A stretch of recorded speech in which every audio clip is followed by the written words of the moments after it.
Hey everyone, it's Sundal from Substance Over Style here. So I'm sure you've all heard the news by now that Essena O'Neill has quit social media. Um, Usually I don't jump on bandwagons like this, but I thought I could add my voice to the clamour of voices coming from YouTube channels everywhere, particularly in the vegan community, just because. I feel like I have a little bit of insight as I've been working in the fashion and advertising industry as a model for 10 years now. So, yeah, I just wanted to add my 2 cents. Now, firstly, I do completely sympathise with Essena, and I understand why she's quit social media, and especially as someone who's only 19 years old, I think most young people struggle with their identity and their self-image. Now, I can't imagine what that must have been like.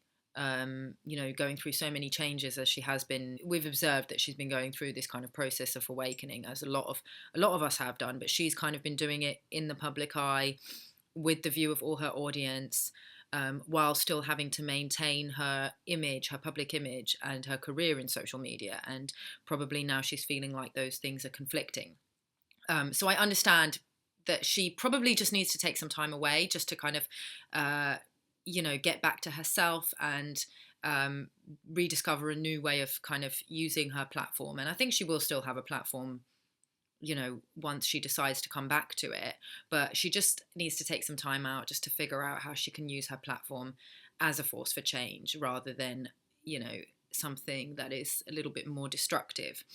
Um, Now, when I first started modeling, which was 10 years ago, Instagram wasn't really a thing. I think I started using Instagram about 5 years ago, and it was never used as a tool to kind of promote a model or a photographer's line of work. I mean, that's what we have agencies for. And even now, most serious fashion and commercial models use Instagram, but we don't have like thousands and thousands of followers, and like that's not really something that's considered very, very important. Um, in the more old school way of doing things, it is starting to become more of a thing now, and I think it is something that's very, very popular in Australia, where Essena is from. And the first time I was exposed to that was when I was in Bali, because Bali obviously has a lot of Australians going there on holiday, and a lot of the fashion and advertising industry in Bali is made up of Australians. So I would meet people and they were like, oh, yeah, so and so is doing so well. They have like 30,000 followers on Instagram. And I would just be like, is that a measure of how well someone's doing? But apparently over there it really is. So, um, I guess in that sort of environment where Instagram is such a powerful tool, how many followers and how much engagement you have from those followers is kind of a measure of self-worth. I mean, we have our own ways of measuring self-worth in Europe and also in Asia, where Instagram is maybe not so important, but like which agency you're signed with and how big that agency is and how many, popular, well-known models that your agency represents will measure your self-worth, or just how many jobs you're booking every week, how many castings you're getting, how many covers or campaigns you have in your book will be like a different measure of self-worth for models who tend to work the more old school way.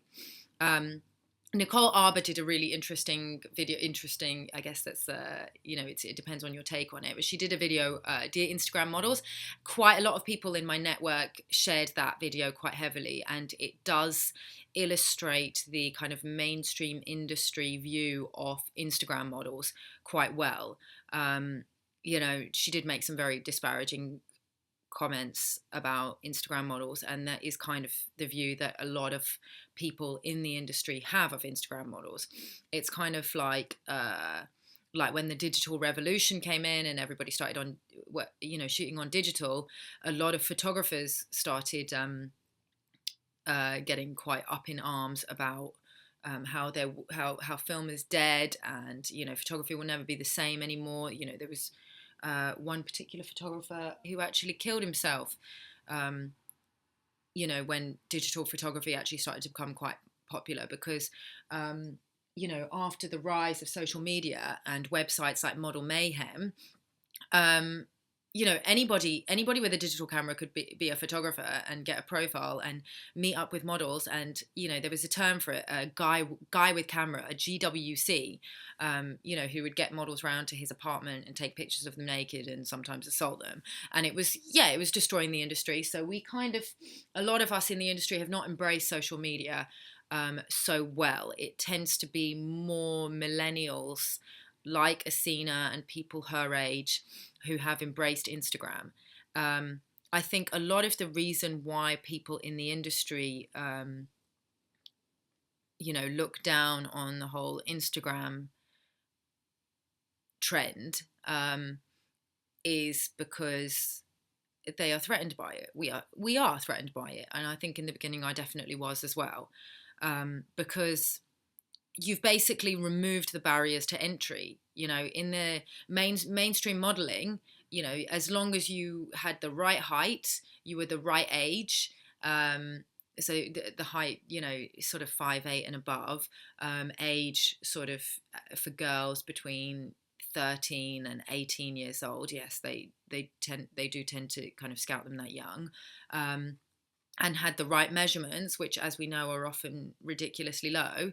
And many people don't like to say, but as long as you are also the right ethnicity, it certainly counts in your favor. Then you're good to go. But since Instagram came in, anybody can be a model now, and that is quite threatening to people in the industry because it's democratizing, and we're starting to see much more diverse beauty now. In the beginning, I was a little bit threatened by this, but now, I've also been going through my own process of awakening. And Essena talks about how she was very uncomfortable with winning the genetic lottery and being born with unearned white privilege, her term, not mine.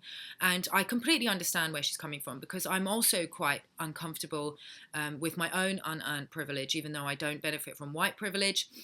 I benefit from many other privileges.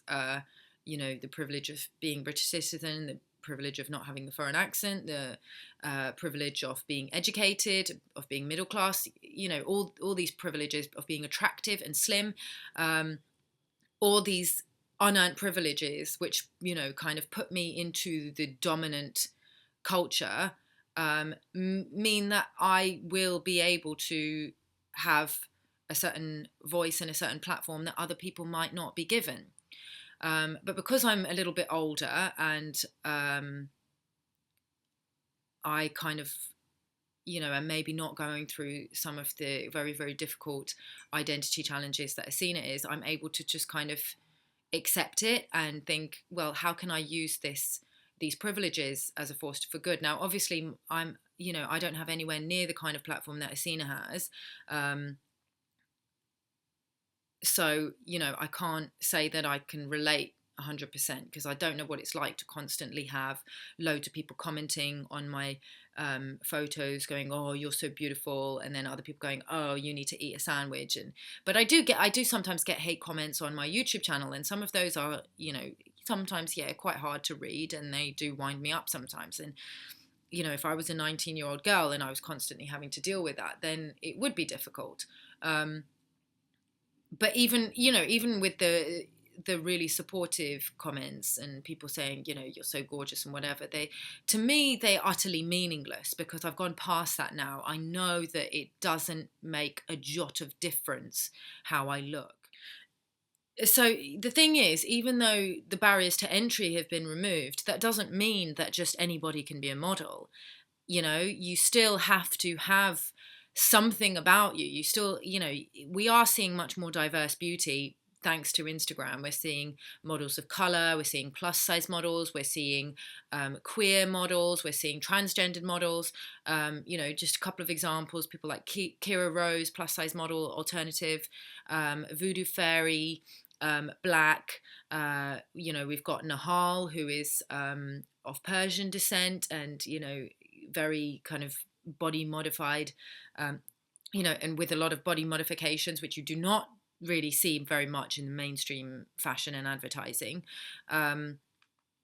People like Rowie Singh, who is not only South Asian, but she embraces her culture in a way that, a lot of South Asians have kind of been afraid to do, living in white majority countries. We've kind of had to assimilate and kind of, not wear things like, bindis and stuff like that, which she has kind of celebrated and taken back from the appropriators.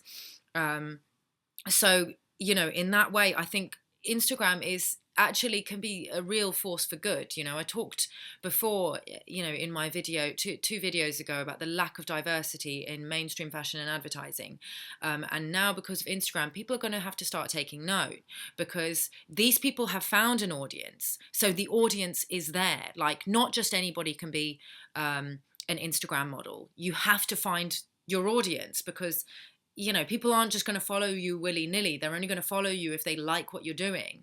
So, you have to be more than just good looking and slim and tall. You have to have, a certain X factor. And yes, okay, that might be elitist as well, but it's definitely more democratizing than what we've seen in the past, and definitely less elitist. And now anybody who has, a smartphone, a camera, a computer with internet access, can find their audience, and they can represent a wider demographic of people.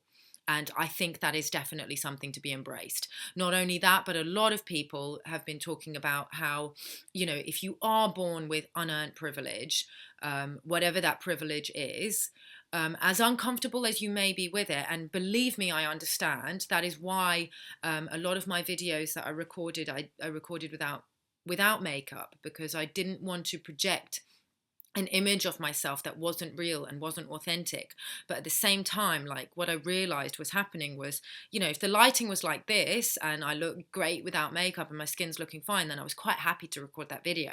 But if the lighting was less than favorable and my dark circles are looking a bit too intense and maybe I've got a spot or whatever, then I wouldn't record the video. So again, I'm not being authentic, because I'm quite happy to record the video without makeup as long as I look hot, but, and then say, oh yeah, I don't wear makeup in my video. So like, just for the record, I'm wearing makeup right now because I don't want to look ratchet. Like, that's just, it's just the way that, our society's run at the moment. We want to see pretty people on the screen, but at the same time, we also want to see ourselves represented. So I think it's really, really important, if you do have privileges, use those privileges for the betterment of humanity and for the betterment of society, and to spread the message, whatever that message is. And Essena's got it figured out. Like, she's awakening. She knows what's up. She knows that we can't keep on exploiting animals, exploiting the earth, exploiting people. So she can use that platform for change. And she can use, I understand that, like, her work was conflicting with her ethical beliefs, and I feel the same way, because in my industry, especially the old school way of doing things, when you have to wait for castings coming through an agency, which will only come in if you fit the brief, and a lot of the time you don't fit the brief, particularly if you are a model of color, or somehow don't fit into the dominant aesthetic, a transgendered model or a disabled model or plus size or whatever it is, then you have to you can't be as choosy about who you work for. But with Instagram models, you're more than just a model. You're a model, you're a stylist, you might be your own makeup artist, you're an art director, you're the producer of your own shoots, you're sometimes even the photographer. So you have full creative control of how you want to brand yourself and how you want the world to see you. That's where your audience comes from. It doesn't just come from how you look and what the team that you're working with decide that they want to, paint you as. And, I think it's something really powerful, and I think it's something that actually we all should embrace. And any creatives out there who are still getting quite threatened by this whole Instagram thing, I think you need to realize that it's probably the way things are going to go now. I mean, of course, there's going to be a lot of propaganda, and people are going to make disparaging remarks about this kind of new technology and new media and new way of doing business, because they are threatened and they want to preserve the old ways, particularly agencies, because agencies don't want to lose their cut. That's why agencies are actually starting to embrace influencers now, and models who maybe, previously wouldn't have met the entry requirements are starting to get signed by major, major modeling agencies now, because they're starting to recognize the power that these influencers have. So I think anybody who has this kind of platform, use your platform for good. Spread the vegan message, spread the message that we shouldn't be over consuming, because that's what they're trying to harness our power to continue to promote overconsumption. And I'm saying that we can actually take that power back. We can actually use our platforms to promote conscious companies that are doing things ethically. So, let's not turn our backs on it. So, Essena, if you're watching, probably you won't be, but anybody who's making these response videos to Essena, take some time out, get back to yourself, hun. But after that, use your privilege. It's not an accident that you were given this privilege, knowing what you know. You're supposed to use it for good, and then use that platform to actually then divert attention to other people whose voice would not otherwise be heard, marginalized people who can then share their experiences, because we know we're all the same. We know that this is it's just a vessel, but we have to use that vessel to do the work that we came here to do. So I hope that I've given you some food for thought on that, and let me know what you guys think. What do you think of social media? Do you think it is damaging our society, or do you think it is a powerful tool for change? Leave me a comment below, and if you like this video, give it a big thumbs up, share it with your network, and subscribe to my channel. And thank you so much for watching, and I will catch you in the next video. Bye bye. Before I forget, if you guys haven't already checked out my crowdfunder for the Give Them Light campaign for Nepal earthquake survivors, check it out here. We've still got so many people that were affected by the earthquake still living in appalling conditions in bomb shelters and tents with no electricity. So this is a crowdfunder operating through my friend Kiran, who is on the ground helping people out who have been completely forgotten by the government and the NGOs, who have somehow hoarded all the money that people donated.